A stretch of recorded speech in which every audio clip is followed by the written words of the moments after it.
अस्सलाम वालेकुम जी, welcome back to my channel. ये है जी सुबह सुबह मौसम का हाल। आज मौसम बहुत अच्छा था और धूप भी लगभग थी। और रात को जितने भी बर्तन थे सारे को मैंने धो के इधर डाल दिए थे ताकि अच्छी तरह से ड्राई हो जाए। और कल शाम को मैंने दूध बॉईल करा था और मैंने पूरी रात यहीं पे छोड़ दिया था और सुबह उठ के देखा कि दूध का ये हाल हो रहा है।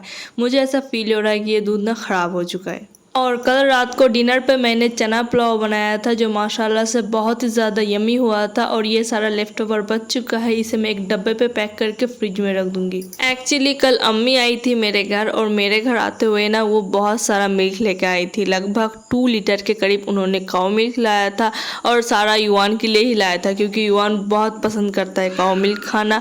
और मैंने तुरंत ही आई थिंक मगरिब के टाइम के करीब मैंने सारा मिल्क को अच्छी तरह से बॉईल करा था और युवान को भी एक गिलास निकाल के दिया था और युवान ने भी खाया था। उसके बाद युवान को हमने रात को भी दिया था वही मिल्क, तो रात को भी उन्होंने खाया था। और जितना भी लेफ्ट ओवर बचा था ना वो सारा मैंने यही हांडी पे रख दिया था। मुझे फील ही नहीं हुआ था कि वो रात इतनी ज़्यादा गर्मी है ना, रात को भी गर्मी रहती है तो उसकी वजह से ये सारा ख़राब हो जाएगा। और जब मैं अभी इसे बॉयल कर रही हूँ ना, पहले से देख के लग रहा था कि थोड़ा सा ख़राब होने को आ चुका है। और जब मैं इसे बॉयल कर रही थी तो ये फट चुका था। तो मैंने क्या किया, 2 लेमन जूस और भी स्क्वीज़ करके दे दिया। पूरा ये दूध फट चुका था। जब ये ग्रीन ग्रीन सा पानी अलग हो जाए ना तब समझना कि सारा मिल्क फट के छेना में ट्रांसफ़र हो चुका है। और कल अम्मी से मुलाकात करने के लिए मेरी छोटी खाला अम्मी आई थी जिसका रिसेंटली कुछ दिन पहले मैरिज एनिवर्सरी सेलिब्रेट करा गया था। और मतलब कुछ मसले की वजह से उन लोगों का मुलाकात नहीं हो पाया था, उनका आने में थोड़ा सा लेट हो चुका था। तब तक अम्मी जा चुकी थी और वो घर आते वक्त ना बहुत बड़ी सारी एक तवा लेकर आई थी। मैं आपको दिखाती हूँ कुछ देर में। ये रहा जी वो तवा। ये एक तरह का ना मिट्टी का बर्तन रहता है और मैंने कुछ दिन पहले से ना खलम्मी से डिस्कस किया था कि खलम्मी मुझे ना मिट्टी का वो तवा चाहिए, यहाँ पे मालदे पे कहाँ पे मिलता है। तो खलम्मी ने कहा था कि तूने खरीदना मत, मेरे पास ऑलरेडी एक्स्ट्रा तवा रखा हुआ है तो मैं तुझे दे दूँगी। तो वो कल लेके आई थी और इतना बड़ा तवा मैंने लाइफ में पहली दफ़ा देखा था। मतलब मेरा 2 हाथ इस तरह से रखने पर भी ना ये पूरा नहीं हो रहा था। और ये रहा जी मेरा फ्रिज का हाल। पूरा मैंने मैंगो को स्टोर करके रखा है। मुझे पता है कि अभी मैंगो की सीज़न चल रही है और ऊपर से जो जो मैंगो खाना पसंद करते हैं उनका भी फ्रिज का हाल सेम इस तरह से ही होगा।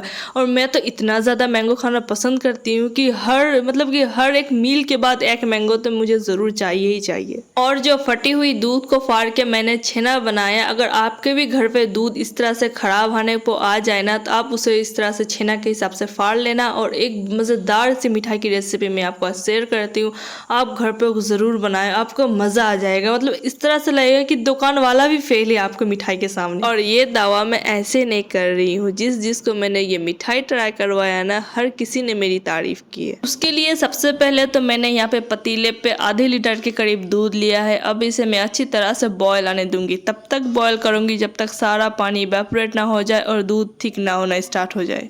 और साथ ही साथ जितना भी नाश्ते का बर्तन इकट्ठा हुआ है सारे को एक एक करके क्लीन कर लूँगी।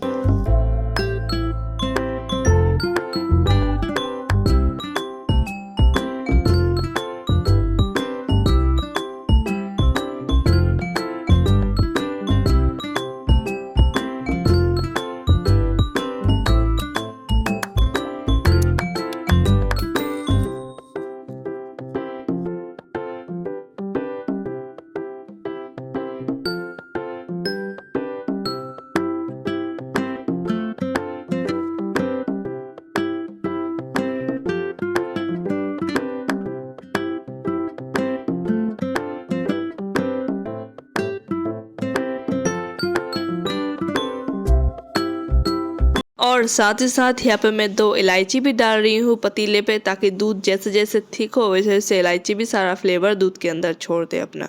और दूसरी तरफ मैंने ये पतीला लिया है, उसमें ये कॉटन का कपड़ा है ना, ये मैं इस तरह से डाल दूंगी। और ध्यान रखना कि कॉटन का कपड़ा ना बिल्कुल क्लीन होना चाहिए। और जब छेना रूम टेम्परेचर पे आ जाए तो इस तरह से सारे को छान लेना है। और जो ये हांडी पर लग चुका है ना ये सारा भी मैं निकाल लूँगी। और अब कपड़े के सारे किनारों को बहुत अच्छी तरह से पकड़ के ऊपर लटका देना है ताकि जितना भी छेना पे पानी है ना, एक्सेस पानी, वो सारा नीचे आ जाए। और बहुत हल्के हाथों से ना थोड़ा थोड़ा प्रेस भी कर लेना ताकि स्क्वीज़ की वजह से ना सारा पानी जो एक्स्ट्रा है छेना पे वो सारा बाहर आ जाए। और ये जो ग्रीन कलर का पानी इकट्ठा हुआ रखा है पतीले पे, अगर आप चाहें तो इससे आप कोई रोटी का आटा भी गूंथ सकते हैं या फिर आप इसे डिस्चार्ज भी कर सकते हैं। इसी तरह से कम 2 बार छेना को अच्छी तरह से धो लेना है। और दूसरी तरफ ये देखिए दूध भी उबाल में आ चुका है, तो इसे मैं अच्छी तरह से पहले चला लूंगी, वरना सारा दूध ना नीचे गिरना स्टार्ट हो जाएगा और गैस पे मेस क्रिएट होने स्टार्ट हो जाएगा। छना को अच्छी तरह से इसलिए धोना है क्योंकि छना फाड़ते वक्त ना हम लोगों ने लेमन जूस का इस्तेमाल किया था, जिसकी खटास ज़रूर होना है उसके अंदर। और इस तरह से पानी के थ्रू 2-3 बार धो लेने से ना जितना भी खटास है इसके अंदर वो सारा बाहर हो जाता है।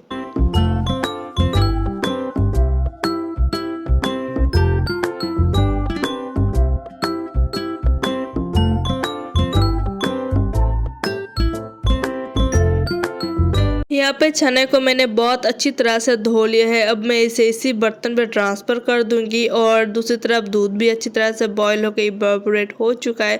अब बारी इस पर मिठास ऐड करने की। तो सबसे पहले तो मैंने यहाँ पे 3 टेबलस्पून के करीब शुगर ऐड करा। और मेरे पास ना वो बड़ा वाला चम्मच है, तो टेबलस्पून का 3 टेबलस्पून पड़ता है। और साथ ही साथ जितना भी इलायची मैंने इसमें ऐड करा था ना वो सारा भी मैंने इस टाइम पे निकाल दिया है। और साइड में जितना भी मलाई है दूध का रखा हुआ वो सारा मैं निकाल के सारा कुछ को सेंटर पे रख रही थी। इसका मिठास आप अपने टेस्ट के अकॉर्डिंग ही रखना। अगर ज़्यादा पसंद करते हैं तो ज़्यादा रखना, अगर कम पसंद करते हैं तो कम रखना। और दूसरी तरफ यहाँ पे छेना को मैं बहुत अच्छी तरह से नीट करूँगी। ये देखिए इसका टेक्सचर थोड़ा सा दानेदार है और भुरभुरा सा है ना। जैसे जैसे आप इसे नीट करते जाएंगे ना इसका टेक्सचर चेंज होते जाएगा और ये सारा कॉम्बाइंड होना स्टार्ट हो जाएगा और इसका टेक्सचर एक स्मूथ टेक्सचर में ट्रांसफ़र हो जाएगा। 7 से लेके 8 मिनट तक बहुत अच्छी तरह से इसे नीट करना है बिना रुके। ये देखिए जी अच्छी तरह से नीट करने की वजह से इसका टेक्सचर बहुत ज़्यादा चेंज हो चुका है। ये बहुत ज़्यादा स्मूथ हो चुका है। वो कहते हैं ना आटे की डो की तरह ये बन चुका है। और मैं आपको हाथों पे भी लेके दिखाती हूँ। ये देखिए कितना स्मूथ बना है इसका मिक्सचर।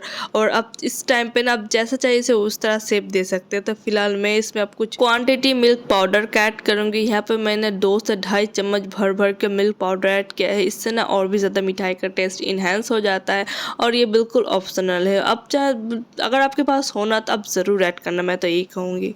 पाउडर ऐड करने के बाद भी इसे अच्छी तरह से मिक्स करें। और यहाँ पे ये देखिए जो मैंने दूध चढ़ाया था ना ये पूरा एक खिरसा में ट्रांसफ़र हो चुका है, जिसे हम अपने लैंग्वेज में तो खिरसा ही कहते हैं और रबड़ी भी जिसे कहा जाता है। और अब बारी है जितना भी हम लोगों ने जो छेना का मिक्सर तैयार करके रखा है ना ये सारा को इसमें ऐड कर दें और इसे अच्छी तरह से मिक्स करें। ये जो मैंने ऐड करा ना इस टाइम पे मेरा फ्लेम बिल्कुल स्लो है। इस टाइम पे मैं अच्छी तरह से पहले चम्मच के थ्रू मिक्स कर लूँगी, उसके बाद फ्लेम हाई कर दूँगी और हाई फ्लेम में पूरा अच्छी तरह से 1 मिनट तक इसे नहीं छोड़ना है, क्योंकि अगर छोड़ देंगे ना तो नीचे से बर्न होना स्टार्ट हो जाएगा और थोड़ा सा स्मेल भी आ जाएगा। इसलिए अच्छी तरह से इसे चम्मच चलाते रहना है और हाई फ्लेम में सारा जितने भी मॉइस्चर है ना इसका इवापोरेट करना है। तब तक इसे चलाना है जब तक ये अपना से ना चारों तरफ से ये पतीले को छोड़ना स्टार्ट ना कर दे। और बीच में मैंने 2 टेबलस्पून भर के घी का ऐड करा था। ये घी ना मैंने खुद से बनाया है, होममेड घी है ये। और घी ऐड करना तो लाजमी है, क्योंकि अगर आप घी ऐड नहीं करेंगे तो कैसे आपका मिक्सर पकने के बाद पतीले छोड़ना स्टार्ट करेगा। तो इसलिए घी लाजमी ऐड करें और सारा कुछ हाई फ्लेम में करें। यहाँ पे मैंने छेने का मिक्सर ऐड करने के बाद ना टेस्ट करा था तो मुझे शुगर थोड़ा सा कम लग रहा था, तो मैंने ऊपर से और 2 चम्मच भर के शुगर ऐड कर दिया। और होता ना ये ज़्यादा मीठा नहीं होगा पर ये ज़्यादा फीका भी नहीं होगा, तो मीडियम सा टेस्ट रहेगा। और बीच में मैंने 1 टेबलस्पून से थोड़ा सा कम मैंने वेनिला एसेंस भी ऐड करा था, क्योंकि वेनिला एसेंस का स्मेल ना मुझे बहुत ज़्यादा पसंद करता है। कुछ देर पकाने के बाद ही ना ये मिक्सर चारों तरफ से अपने आप ही पतीले को छोड़ना स्टार्ट कर देगा। मतलब यही साइन है कि आपकी मिठाई बिल्कुल बन के तैयार है। अभी इसे थोड़ा सा ठंडा होने देंगे, क्योंकि ये बहुत ही ज़्यादा गर्म है ना, तो थोड़ा सा कूल डाउन हो जाए उसके बाद ही इसे ट्रांसफ़र कर देंगे। ज़्यादा ठंडा नहीं करना, अगर ज़्यादा कर देंगे ना तो ये बिल्कुल भी शेप होल्ड नहीं करेंगे। गर्म गर्म ही सारा कुछ करना है। और ये मिक्सर को मैं एक रेक्टेंगल शेप का डब्बे में ट्रांसफ़र कर रही हूँ, क्योंकि मेरे पास यही अवेलेबल था ना, तो मैंने इसमें ट्रांसफ़र कर दिया। और अब बारी है इसको अच्छी तरह से प्रेस करके फैला देने का।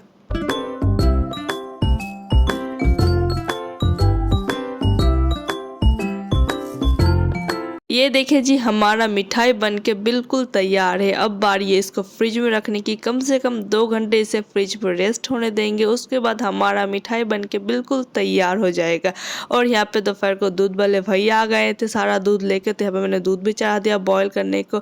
और आज दोपहर को ना मेरे ननद के उधर हमारा दावत था, पर हस्बैंड ने किसी भी हालत में नहीं जाना था, क्योंकि उन्होंने रात को पुलाव खाया हुआ था, भाई ने भी पुलाव खाया हुआ था। तो उन लोगों ने मुझे साफ साफ कह दिया था कि मैं तो नहीं जा रहा, आपको जाना है तो जाओ।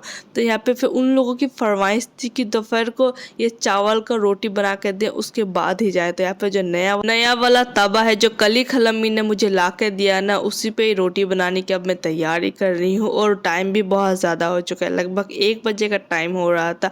और फटाफट से मैं सारा कुछ कर रही थी। और जो ये चावल का रोटी बनाने का टेक्निक है ना, ये थोड़ा सा ट्रिकी रहता है, पर एक दफ़ा अगर आपको बनाना आ जाए ना, तो आप किसी भी दुनिया में रहो ना, आप ज़रूर बना सकते हो। पहले मुझे भी नहीं आता था, पर 1-2 दफ़ा जब मैंने ट्राई करा ना, तो ये सारा कुछ मेरी सासू माँ ने मुझे सिखाया बनाना। और जब मैंने 1-2 दफ़ा इसे ट्राई करा ना, तो मुझे आ गया। और ये उतना मतलब उतना मुश्किल है नहीं ये, जितना देखने पे लगता है। ऐसे लगता है कि पता नहीं क्या ही है, पर कुछ है नहीं, ये बहुत ज़्यादा ईजी है। यहाँ पे हस्बैंड भी अपना चावल का रोटी बहुत इंजॉय कर रहे थे। और यहाँ पे मैंने सोचा कि निकलने से पहले ये जो मैंने मिठाई बनाया है ना, इसको काट के अच्छी तरह से सर्व करके इसका फाइनल लुक भी मैं दिखा देती हूँ कि दिखने पे कैसा है। और टेस्ट में तो माशाल्लाह बहुत अच्छा है। आप डेफिनेटली घर पे ट्राई करना, क्योंकि अगर मैं इस टाइम पे नहीं करूँगी ना, तो ये रह जाता है। मैं हर दफ़ा सोचती हूँ कि लास्ट में कर दूँगी, लास्ट पे कर दूँगी, ये काम कर लो, उसके बाद फाइनल लुक दिखा दूँगी। पर हर दफ़ा मैं कुछ ना कुछ बनाऊँ ना, तो उसका फाइनल लुक दिखाना रह ही जाता है। तो मैंने सोचा कि अभी जाने से पहले इसका फाइनल लुक दिखा देती हूँ, वरना हस्बैंड लोग जो है ना, वो निकाल के खाना स्टार्ट हो जाएंगे। और मैंने लुक को अच्छा रखने के लिए ऊपर से कैशू भी ऐड कर दिया था, क्योंकि स्टोर में इससे सेम तरीके से बिकता है, दिखने में भी सेम था और खाने में माशाल्लाह इससे स्टोर से तो बहुत ज़्यादा अच्छा था। और सारा कुछ कंप्लीट करने के बाद अभी करीब लगभग 3 बज रहे हैं और हम लोग निकले अभी। अस्सलाम वालेकुम जी। फ़िलहाल तो हम लोग जा रहे हैं मेरी ननद के वहाँ पे आज दोपहर के इनवाइट करा गया है। बहुत लेट हो चुका है, अभी करीब 3 बज रहा है टाइम। और हस्बैंड और भाई नहीं जा रहे हैं, वो उन लोगों का तबीयत ठीक नहीं है, तो इसलिए उन लोगों ने कहा कि तुम चली जाओ, तो मैं जा रही हूँ। और ईवान भी जा रहा है मेरे साथ। हस्बैंड के लिए और भाई के लिए तो फ़िलहाल रोटी बना के दिए, हाथ रोटी जो चावल का बनता है, और वो दोनों खा के फ़िलहाल तो अभी रेस्ट कर रहे हैं। और शाम के टाइम में पार्क जाने का प्लान है, देखते हैं जा पाते हैं या नहीं। फिर फ़िलहाल तो नियत रखे कि जाएंगे। और ओपन द डोर यू। दाঁড়াও दाঁড়াও दाঁড়াও, স্লোলি স্লোলি ডাটি আছে বাইরে, চলো নামো, বেরাও, দাঁড়িয়ে থাকো, ডোंट मूव। मेरे घर से मेरी ननद के घर जाने में सिर्फ 5 मिनट का वक्त लगता है। फटाफट से मैं वहाँ पे पहुँच गई थी और जाके देखा तो वहाँ पे मेरी फुफेरी ननद भी आई हुई थी। और ये सारे जो बच्चे लोग आप लोग देख रहे हैं ना, ये सारे मेरी ननद और मेरी फुफेरी ननद के ही बच्चे हैं। और वहाँ पे खाना साना खाया, थोड़ा सा बातें सती की, थोड़ा सा टाइम स्पेंड करा। ये सब करने के बाद मैं घर आ गई थी। और घर आते हुए मेरी ननद ने ना थोड़ा सा बिरयानी मुझे पैक करके दिया था, हस्बैंड के लिए और भाई के लिए। और उसके बाद जी हम आ गए थे पार्क। एक्चुअली पार्क आने का कुछ दिनों से ही मन था, कुछ दिनों से हम लोग प्रोग्राम कर रहे थे कि आज जाएंगे, कल जाएंगे, पर कुछ मसरूफियत की वजह से नहीं आना हो रहा था। और मैं ज़्यादातर यही टारगेट रखती हूँ कि युवान को कम से कम हफ्ते में 1 दफ़ा तो पार्क ले आना ही आना है, क्योंकि घर पे जितना भी खेल ले, पर घर के जैसा होता है। और पार्क पूरा खुला हुआ होता है और बच्चे इधर उधर खेल सकते हैं, भाग दौड़ कर सकते हैं ना। तो मैं ज़्यादातर यही कोशिश करती हूँ कि कम से कम वीक में 1 दफ़ा युवान को मैं पार्क लेके आऊँ। और आज संडे वाला भी दिन था, तो ये देखिए रश बहुत ज़्यादा आज रश था। हर पेरेंट्स अपने बच्चे लेके आए थे यहाँ पे सारे टाइम स्पेंड करने के लिए। और मतलब कि संडे वाला दिन ना कुछ ज़्यादा रश रहता है, और दूसरा जो दिन रहता है पूरा वीक का उतना रश नहीं रहता। अभी करीब रात के 7 बज रहे थे और युवान का खेलना भी हो चुका था। और कुछ देर के अंदर अंदर ही हम लोग यहाँ से निकल जाएंगे। और जाने से पहले फ़िलहाल तो हम जा रहे थे कैंटीन। इसी पार्क में ना एक छोटा सा कैंटीन टाइप का है, जहाँ पे आप रोल वगैरह, चाउमीन वगैरह, जूस, आइसक्रीम वगैरह सारा कुछ मिलता है। आप कुछ भी लेके खा सकते हैं। तो फ़िलहाल हम लोग जितने बार आए हैं ना, वहाँ उतना बेर ही हम लोग जाते हैं वहाँ पे, और जो कुछ ना कुछ छोटा मोटा लेके खा लेते हैं और वहाँ से निकल आएंगे हम लोग। जब तक हस्बैंड वाइफ पेरेंट्स नहीं बनते ना तब तक सारा कुछ वो अपने हिसाब से करते, जैसे लेट नाइट मूवी देखना हो गया, इधर उधर डिनर करना हो गया और कहीं भी घूमने जाना हो गया अचानक से। पर जब आपके मतलब ऊपर एक बच्चे की जिम्मेदारी आ जाते हैं ना, जब आप लोग पेरेंट्स बन जाते हैं ना, तब सारा कुछ आप उसी बच्चे के अकॉर्डिंग ही करते हैं कि जैसे पार्क जाना और क्या सही है क्या गलत है हर एक चीज़ सोच के करते हैं। तो उसी तरह मैं कभी भी इतना ज़्यादा कभी पार्क नहीं आया करती थी, पर जब से युवान हुआ है ना तब उसके लिए आना पड़ता है। मतलब सारा कुछ युवान खेलने नहीं पाता, मेरा मन खराब होता है, इसलिए मैं उसके लिए ही पार्क आती हूँ। अभी हम फिलहाल तो आ गए हैं अपने घर और यहाँ पे मैं अपना ब्लॉग एंड करती हूँ। मिलते हैं आपसे नेक्स्ट ब्लॉग में, तब तक के लिए अल्लाह हाफिज़। और ये देखिए जनाब कैसे दौड़ रहे हैं और पीछे पीछे हस्बैंड भी आ रहे हैं।